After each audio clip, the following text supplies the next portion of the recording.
Make it plain. Make it plain. M.I.P. With Masamela Matfumo. Mark Thompson. Make it plain. Get woke.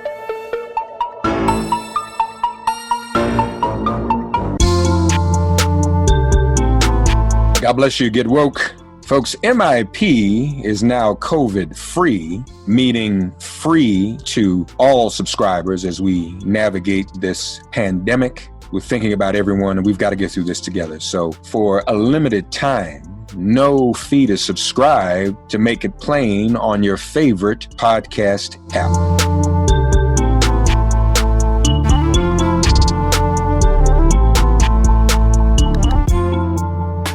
Ladies and gentlemen, it's time once again, our weekly segment, Win with Black Women.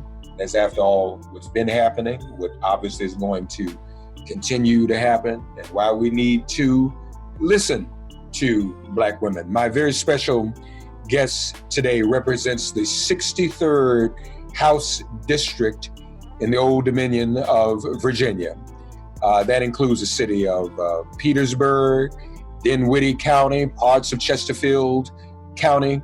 She holds the special distinction of being the youngest woman ever elected to the Virginia House of Delegates.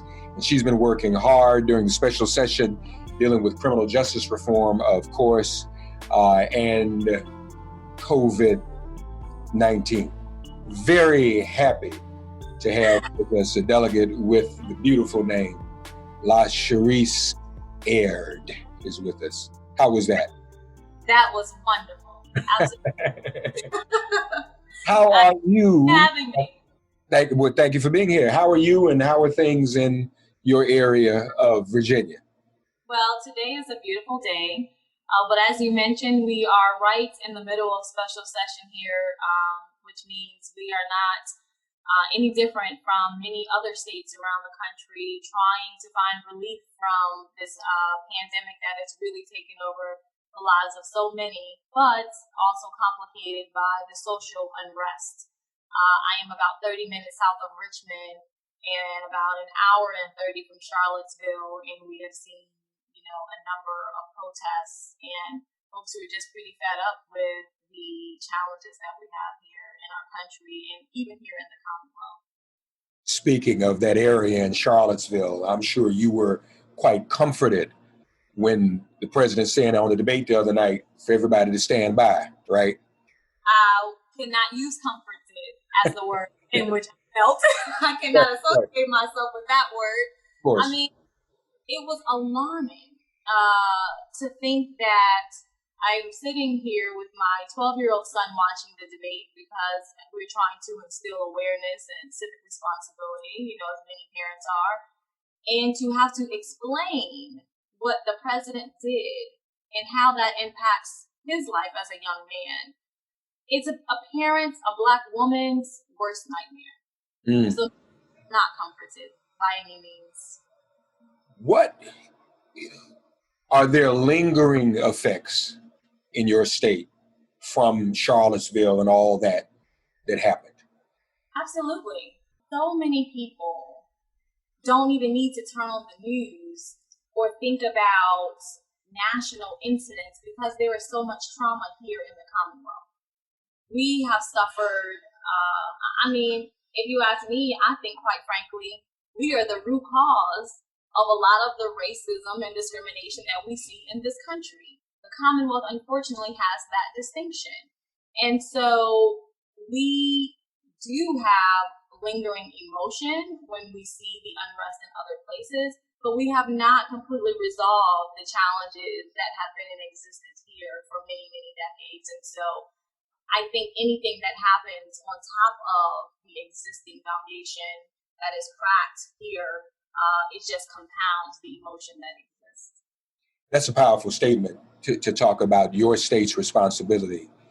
Let's not take for granted, Delegate, that everybody knows what you mean by that. So in your own words, just break that down so people get that.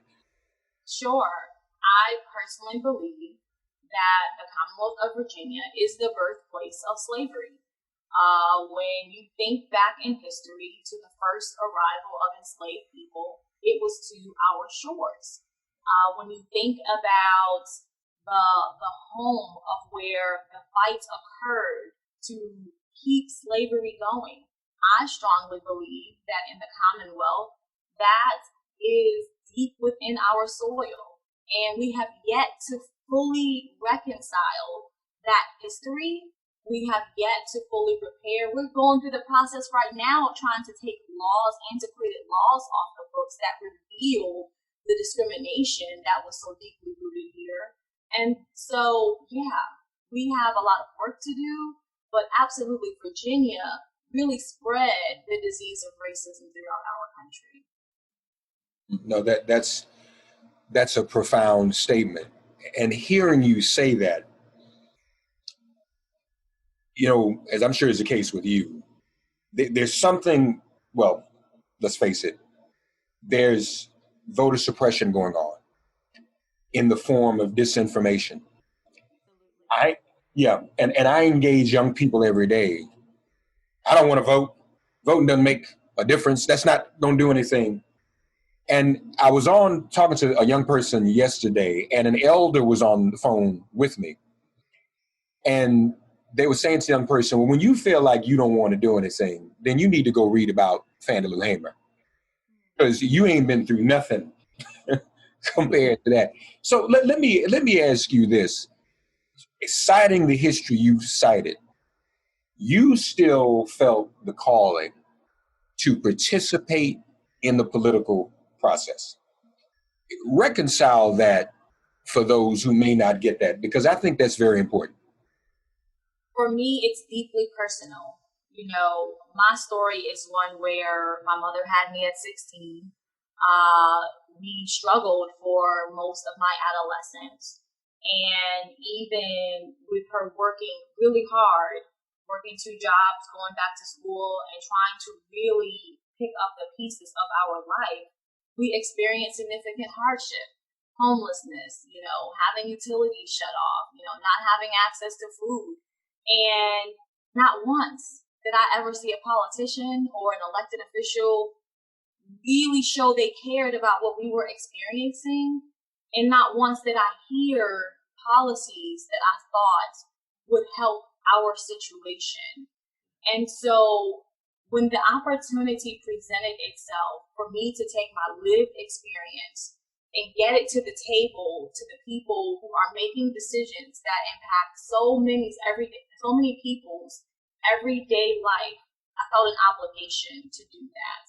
I feel an obligation to talk to the people that you're talking about, who don't think their vote matters, who don't see the value in their participation, and share my authenticity with them about, let me tell you why it matters. Let me tell you how it can positively affect you and what you are experiencing and the things that you care about.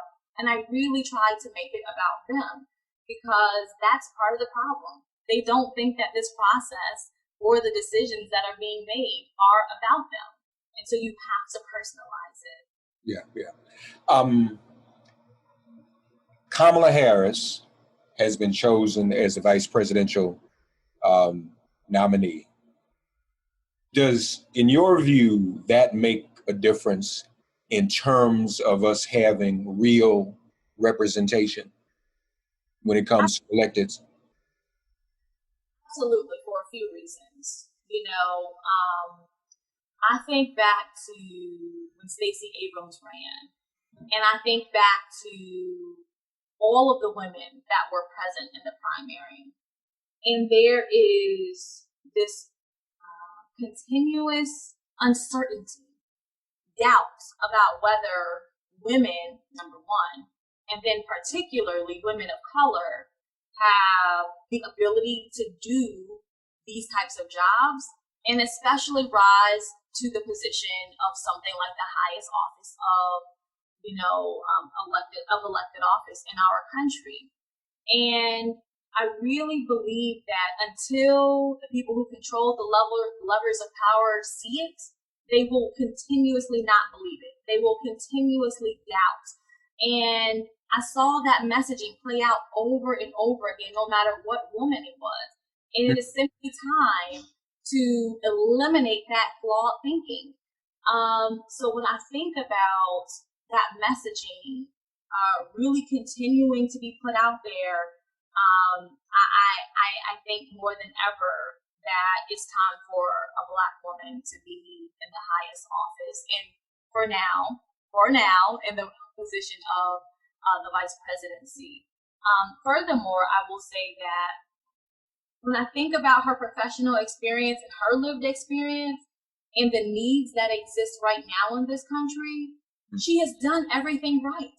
She has fully been prepared to show the level of compassion that people want to see now, to really bring that level of sophistication back to the office of, or back to the White House, and then to bring about sort of those solutions that are unprecedented. When she was in charge in California, she was dealing with challenges that were of that time and coming up with unique solutions for that time. And now we are in an unprecedented place, and we need someone who's going to think outside the box and do things differently. And that's what you get when you put a Black woman in charge.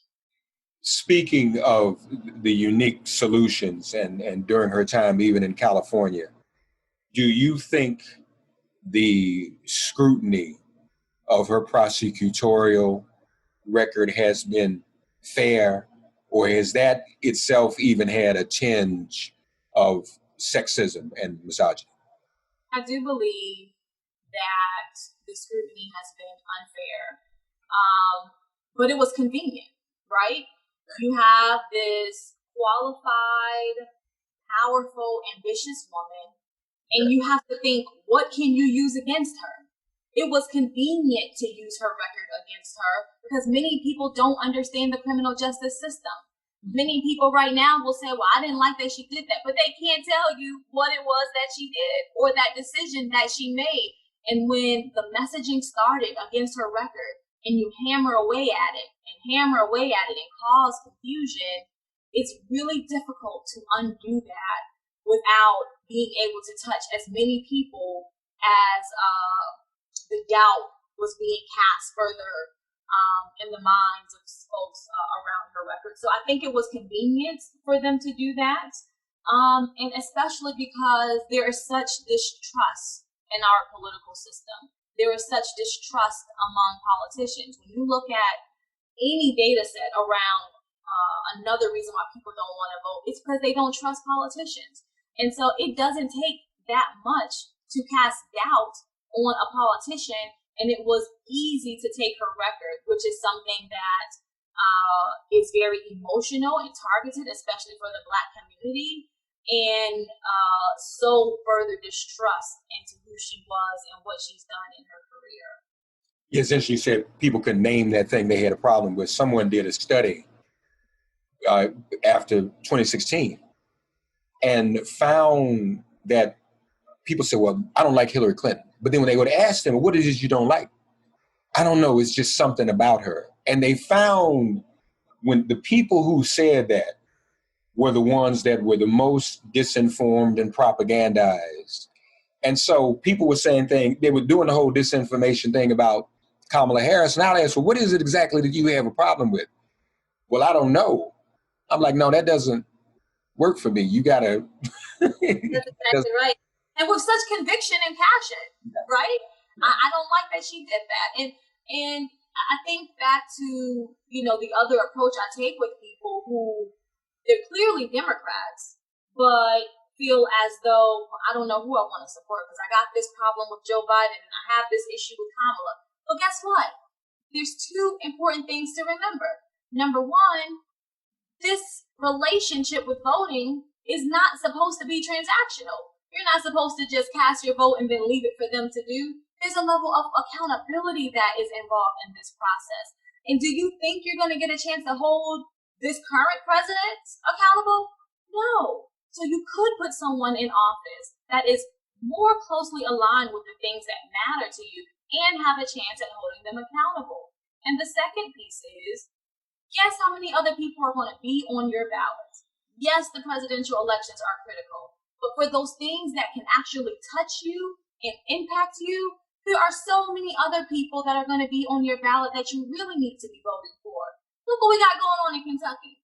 That man in Kentucky was elected statewide. So we can't just get so caught up in the presidential, which is critical.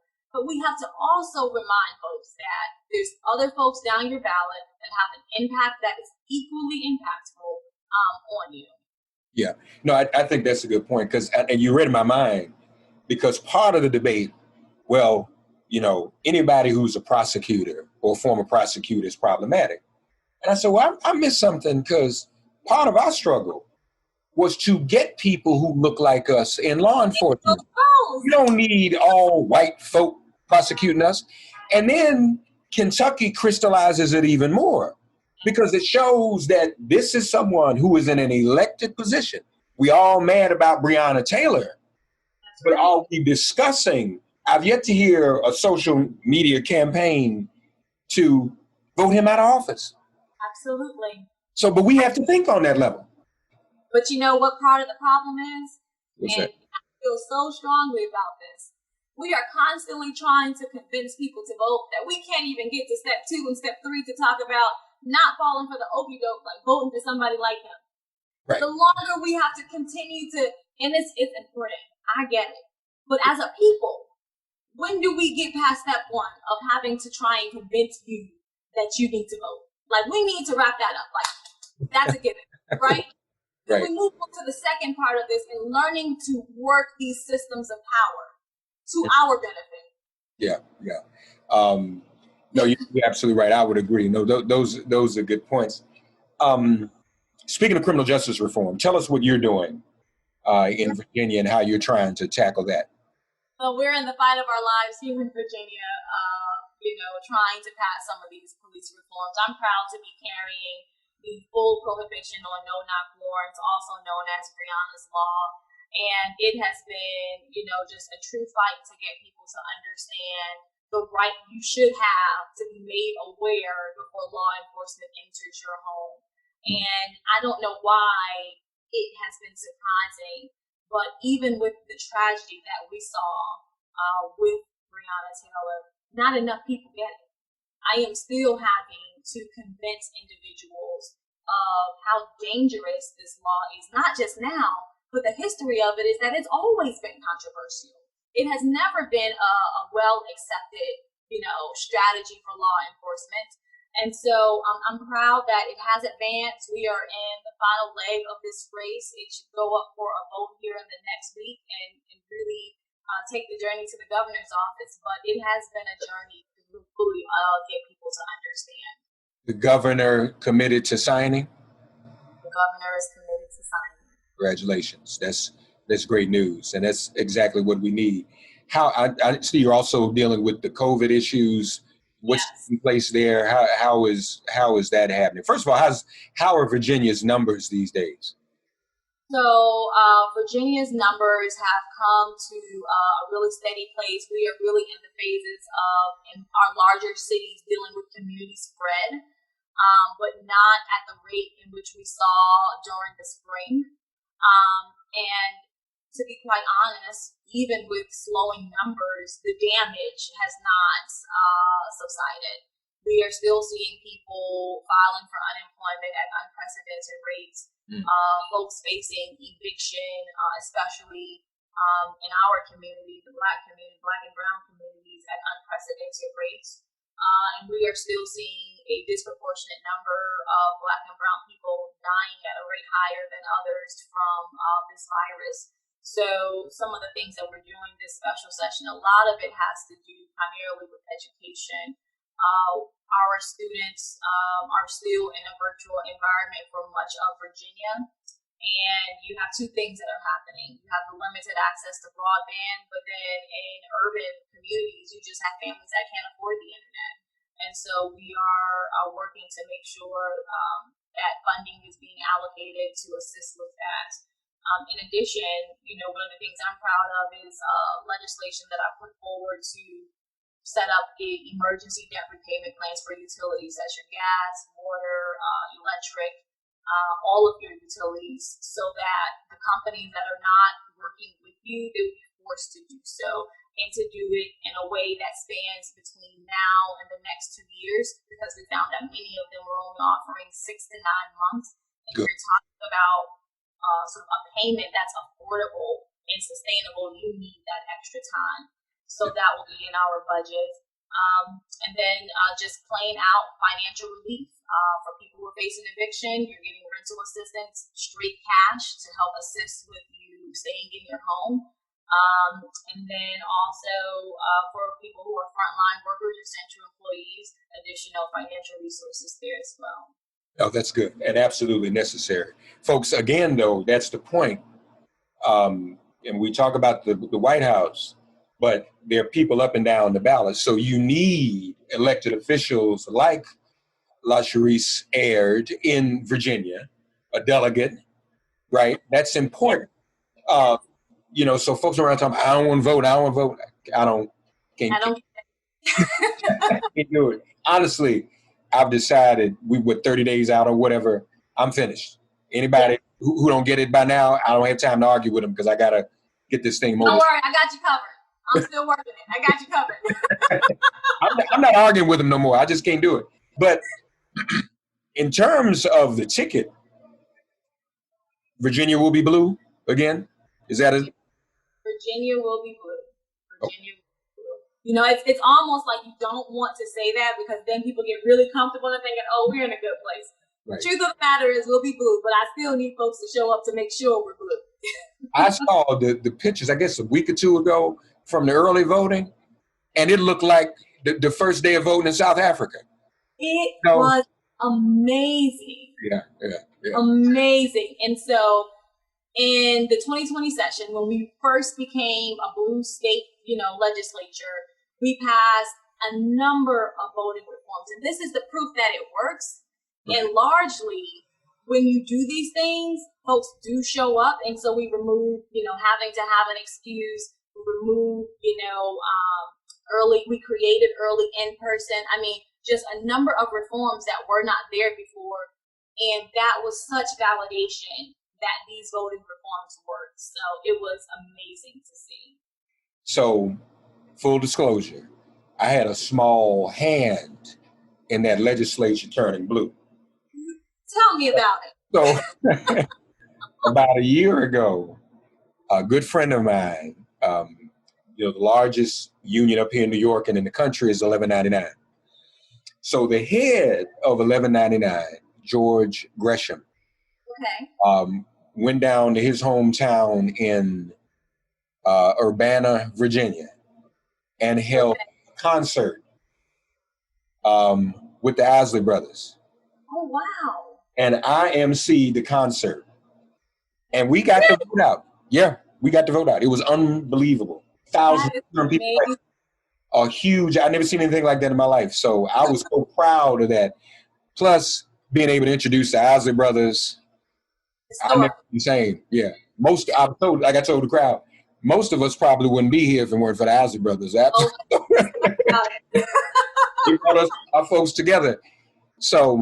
Well, I should be thinking because, I talked about the history of Virginia, but because of a blue legislature, we are slowly beginning to relay that foundation, and it would not be for us being in power. That's right. No, that's outstanding.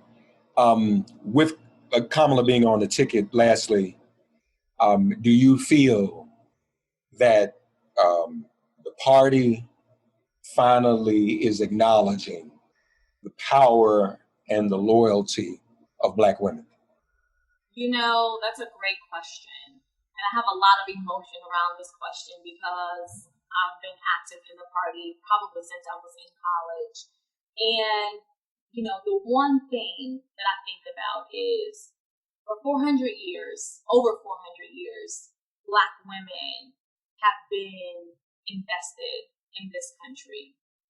And if you fast forward to present day, Black women have been loyal to this party and just about everyone else with little and minimal return on that investment.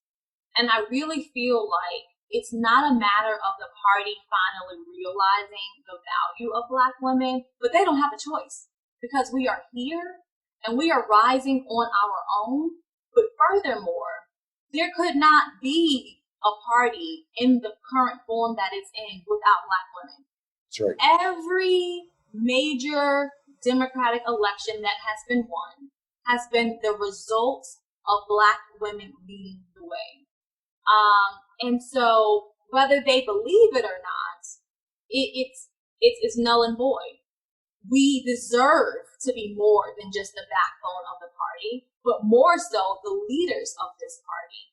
And I think whether or not the party was going to accept it open arms, folks like me working with the collection of sisters that I'm working with right now, we were going to force it to happen because it's way overdue. And quite frankly, the challenges we are experiencing, I strongly believe we could eradicate them with Black women in power and in leadership. And so, I do believe that the time is now. It's long overdue, and it was coming whether they were ready or not. Amen. Amen. No, and we are definitely glad it's here.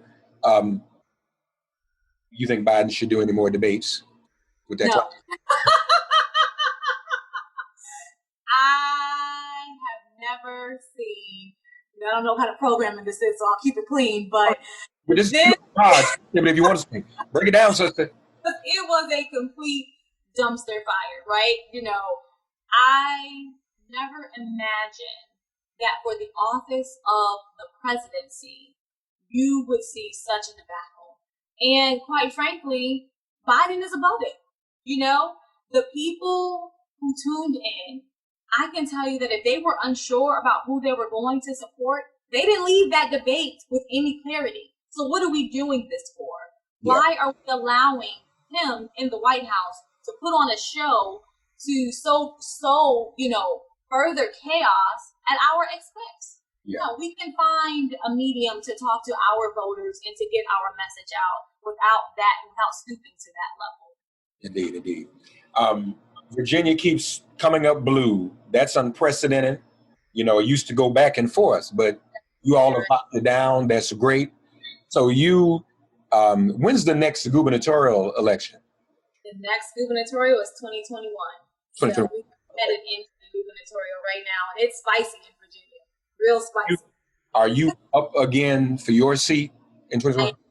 2021, the House of Delegates and gubernatorial races will be occurring. So what year do you plan to run for governor? You're really going to be on the spot like that?